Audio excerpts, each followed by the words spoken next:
విశ్వవిఖ్యాత నందమూరి తారక రామారావు పేరుతో స్థాపించబడిన ఎన్టీఆర్ ట్రస్ట్ 30వ సంవత్సరంలో అడుగుపెట్టడం చాలా సంతోషంగా ఉందన్నారు ఎమ్మెల్యే దగ్గుపాటి వెంకటప్రసాద్. ఒక సంస్థ నిస్వార్థంగా రోజుల పాటు కష్టాల్లో ఉన్న వారికి సేవలు అందించడం మామూలు విషయం కాదని కొనియాడారు. ఎన్టీఆర్ సంస్థ మేనేజింగ్ ట్రస్ట్ తమ ముఖ్యమంత్రి చంద్రబాబు సతీమణి భువనేశ్వరికి ఆయన ప్రత్యేకంగా శుభాకాంక్షలు తెలిపారు.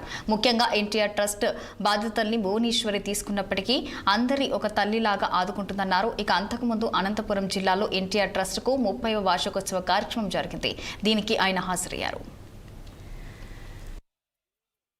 ఈరోజు ఎన్టీఆర్ ట్రస్ట్ 29 ఏళ్ళు కంప్లీట్ చేసుకొని 30వ సంవత్సరంలోకి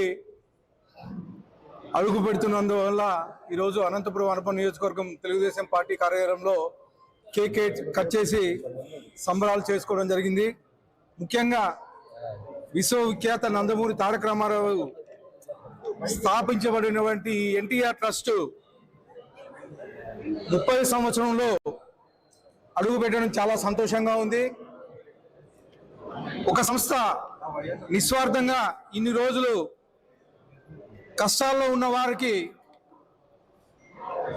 సేవలు అందించడం మామూలు విషయం కాదు. ముఖ్యంగా మా ముఖ్యమంత్రి వర్యులు నారా చంద్రబాబు నాయుడు గారి సతీమణి, అలాగే మా యువ నాయకుడు నారా లోకేష్ గారి మాతృమూర్తి అయినటువంటి శ్రీమతి నారా భువనేశ్వరి గారికి ప్రత్యేకంగా ధన్యవాదాలు తెలియజేస్తా ఉన్నాం. ముఖ్యంగా ఎన్టీఆర్ ట్రస్ట్ బాధ్యతల్ని మా భువనేశ్వరి గారు తీసుకున్న తర్వాత అందరినీ ఒక తల్లిలాగా ఆదుకుంటా ఉంది. ఒక బిడ్డ కష్టం వస్తే తల్లి ఎంత అండగా ఉంటుందో అలాగే మా ఎన్టీఆర్ ట్రస్ట్ తరపున